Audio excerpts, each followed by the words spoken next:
العزت نے سورہ اخلاص میں یوں فرمایا قل هو اللہ احد، اے محبوب آپ فرما دے وہ اللہ ایک ہے۔ اب ایک ہونے کی نشانیاں بھی بہت ہیں، ایک ہونے کی نشانیاں بھی بہت ہیں۔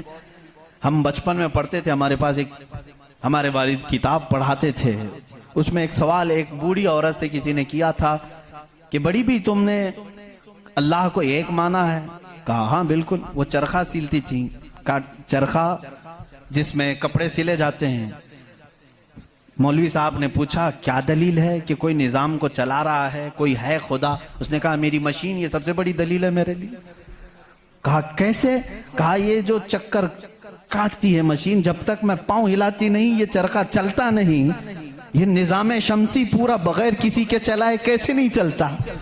کہا اچھا ٹھیک ہے، بڑی عقل مند عورت ہے، مشین کو ہی اللہ کی نشانی سمجھ لیا تو نے۔ اس عورت سے انہوں نے دوسرا سوال کیا، اچھا چلو ٹھیک ہے کوئی تو ہے چلانے والا، یہ کیوں کہتی ہو کہ وہ ایک ہی ہے؟ کہا چلو ٹھیک ہے اس کی بھی نشانی میری یہ مشین ہے، اس کی نشانی بھی میری یہ مشین ہے۔ کہا کیسے؟ کہا چلو میں ادھر سے چلاتی ہوں تو ادھر سے چلا، بیٹھ جا میرے سامنے، میں ادھر سے چلاتی ہوں تو ادھر سے چلا، پھر دیکھتے ہیں کپڑے کی حالت کیا ہوتی ہے۔ کپڑا جو ہے ہو سکتا ہے لیڈیز کی بجائے جینز کا ہو جائے، جینز کی بجائے لیڈیز کا ہو جائے، کچھ کا کچھ بن جائے۔ کیوں؟ انہوں نے کہا بات تو صحیح ہے۔ اس بوڑھی عورت نے کہا میں نے اپنے چرخے سے ہی یہ دین سیکھا کہ اگر کائنات میں ایک کے بجائے دوسرا ہوتا تو جھگڑے ہو جاتے۔ ایک خدا کہتا میں بارش برساؤں گا، دوسرا کہتا نہیں میں دھوپ ڈالوں گا، تیسرا کہتا نہیں میں ٹھنڈی لاؤں گا۔ ان کے جھگڑوں میں پھر کائنات کا نظام درہم برہم ہو جاتا، لیکن نظام برابر برابر چل رہا ہے۔ اس بات کی دلالت ہے کہ چلانے والے دو نہیں ایک ہی ہیں، تو نہیں ہے ایک ہی ہے۔ اگر دو ہوتے اسی کو اللہ نے قرآن میں فرمایا لو کان فیہما آلہۃ الا اللہ لفسدتا، اگر زمین و آسمان میں دو خدا ہوتے اللہ کے علاوہ، رب فرما رہا ہے ضرور اس میں فساد ہو جاتا، ضرور فساد ہو جاتا۔ اس لیے کہ ایک جو عقل سے ہمارے درمیان ہم نے دیکھا ہے جو چلا سکتا ہے وہ دو لوگ نہیں چلاتے ہیں، دو لوگوں کی ذہنیت الگ ہو جاتی۔ اب اس کو فلسفے میں آئیں گے جس کو فلسفی کہتے ہیں، یہ بھی ایک علم ہے۔ فلسفی لوگوں کے دماغ کے اعتبار سے بھی ہم نے اس کو ثابت کیا۔ اگر دو ہیں، پہلی بات آپ کے دماغ میں یہ ہونا چاہیے کہ خدا وہ ہے جو کسی کا محتاج نہیں۔ اتنی بات تسلیم کرتے ہو؟ جو کسی کا محتاج نہیں۔ جب یہ فارمولہ تمہارے دماغ میں ہے تو آپ دو کو لے کر کے آؤ۔ دو کو لاؤ گے تو دونوں کا دماغ ایک ساتھ نہیں چلے گا، یا تو پھر مشورے سے چلیں گے۔ مشورہ کرے گا تو ایک دوسرے کا محتاج ہوگا، اور جو محتاج ہوگا وہ خدا نہیں ہوگا۔ مثال کے طور پر دونوں بیٹھے ہیں، چلو آج میٹنگ کرتے ہیں کل بارش کریں گے، تو ظاہر سی بات ہے ایک نے دوسرے کو پوچھا تو پہلا والا دوسرے کا محتاج ہوا کہ نہیں؟ اب خدا کے بارے میں ہمارا تصور یہ ہے وہ اپنے کاموں میں کسی کی شراکت نہیں چاہتا، کوئی شریک نہیں ہے اس کا۔ اب اگر شریک ہو گیا تو اس کی فضیلت کہاں ہے؟ ایک ہونے میں جو فضیلت ہے وہ دو میں ہے نہیں، ایک ہونے میں جو فضیلت ہے وہ دو میں ہے نہیں۔ اسی لیے ہم لاکھوں کروڑوں کے سامنے سر جھکانے والوں سے کہتے ہیں مان لو ایک ہی کو تسلیم کرو۔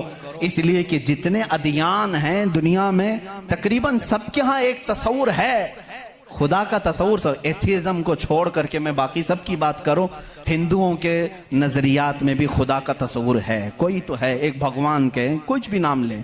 عیسائیوں کے مذہب میں یہی ہمارے رب ذوالجلال کا تصور ہے، خدا کا وہ بھی یقین کرتے ہیں، یہودی بھی خدا کو مانتے ہیں، سکھوں کے ہاں بھی ہے۔ تقریباً دنیا میں جو بھی ریلیجیس ہے کسی مذہب کو مانتا ہے ان سب مذہبوں میں خدا کا تصور ہے۔ لیکن اب یہ جھگڑا ہے کہ ماننے میں کون خدا ہے کون نہیں ہے۔ یہاں تک تو سب متفق ہیں ہے کوئی تو ہے، لیکن یہاں آ کر کے چوک جاتے ہیں کہ کس کو ماننا چاہیے کس کو نہیں۔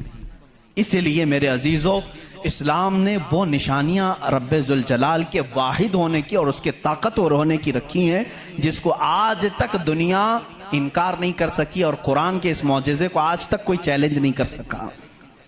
میں سائنسدانوں سے بھی کہتا ہوں، آپ کو ایک بات یہ بھی میں بتا دوں، ابھی 18ویں صدی کی بات ہے، 18ویں صدی میں امریکہ کا سفر کرنے والے ایک سائنسدان نے ایک نئی چیز کا انکشاف کیا. اٹلانٹک اوشین میں یا سمندر کے ایک حصے میں ایک ایسی جگہ ہے جو بالکل ہی ڈارک ہے. ڈارک سپیس اس کو کہتے ہیں. یعنی وہاں روشنی بالکل نہیں, سورج کی ایک کرن بھی وہاں نہیں آتی, اتنا وہاں پر اتنی وہاں تاریکی ہے. یہ کب؟ 18ویں صدی میں, یعنی آج سے 200 سال پہلے کی بات ہے. اس نے انکشاف کیا, دنیا کو بتایا میں نے ایک ایسی جگہ دیکھی بہت ہی ڈارک ہے, بہت اندھیرا ہے. وہ جب واپس آیا تو علماء ربانیین نے سورہ نور کی قرآنی آیتیں پڑھی. اللہ فرماتا ہے کہ اذا اخرج یدہ لم یکد یراہ ومن لم یجعل اللہ لہ نورا فما لہ من نور. اللہ فرماتا ہے ہم نے کائنات میں ایک ایسی جگہ رکھی ہے کہ اس پہ اندھیریوں پر اندھیریاں ہیں, اگر تم ہاتھ بھی نکالو گے تو ہاتھ بھی نظر نہیں آئے گا, ہاتھ بھی نظر نہیں آئے گا. یہ کہاں کا؟ یہ علم البحر جس کو کہتے ہیں, سمندروں کا علم رکھنے والا جو پوری زندگی سمندروں کی کھوج میں لگا دیا, وہ لا کر کے بتایا. اس نے سوچا میں بہت بڑا تیر مارا ہوں, لیکن جب بتایا قرآن پڑھنے والوں نے کہ یہ تو قرآن میں ہے, اللہ فرما رہا ہے ایک ڈارک سپیس ہے کائنات میں جہاں تم ہاتھ بھی نکالو گے تو نہیں نظر آئے گا, اتنا ڈارک ہے. وہ سٹپٹا گیا, پریشان ہوا, میں اس کی تحقیق کروں گا. یہ قرآن میں آئی کیسے بات؟ سب سے پہلا دنیا کا میں انکشاف کرنے والا ہوں, میں اس کو سب کو بتانے والا پہلا فرسٹ آدمی میں ہوں. یہ پہلے سے کہاں سے آ گئی قرآن؟ پھر وہی دو باتیں میں بتاتا ہوں میرے عزیزو. اس کو بھی یہی جھٹکا لگا کہ یہ قرآن اس زمانے میں نازل ہوا جب سائنس کا وجود نہیں تھا, اور اس پر نازل ہوا جس کو دنیا میں کسی نے سکھایا نہیں تھا. بعد میں پھر اس نے یہ سوچا شاید ہو سکتا ہے پروفیٹ محمد صلی اللہ علیہ وسلم سمندروں کا سفر بہت کرتے ہوں گے, ان کے سمندروں کے سفر میں شاید کبھی یہ جگہ آ گئی ہوگی, اس لیے انہوں نے اپنے من سے قرآن میں یہ لکھ دیا ہوگا. اس نے یہ نتیجہ نکالا. لیکن دوسرے ہی دن اسے پھر بڑا جھٹکا یہ لگا کہ جب سیرت مصطفیٰ پڑھا اس نے, اللہ اکبر, حضور کی 63 سالہ زندگی میں آپ نے ایک مرتبہ بھی سمندر کا سفر کیا ہی نہیں.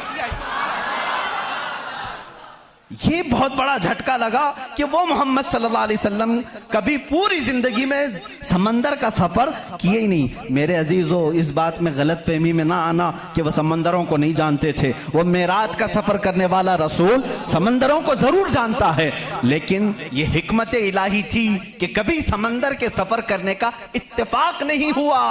اب اسے جھٹکے پر جھٹکا یہ لگا جو کبھی سمندر کو گیا ہی نہیں, وہ اگر اٹلانٹک اوشین میں موجود ڈارک سپیس کو بتاتا ہے تو ضرور وہ اپنے پیٹ سے نہیں بتا رہا ہے, وہی اس کو بتایا ہوگا جس نے ڈارک سپیس بنایا ہے. یہی اللہ رب العزت کے وحدانیت کی نشانیاں ہیں, اس کے وجود کی نشانیاں ہیں.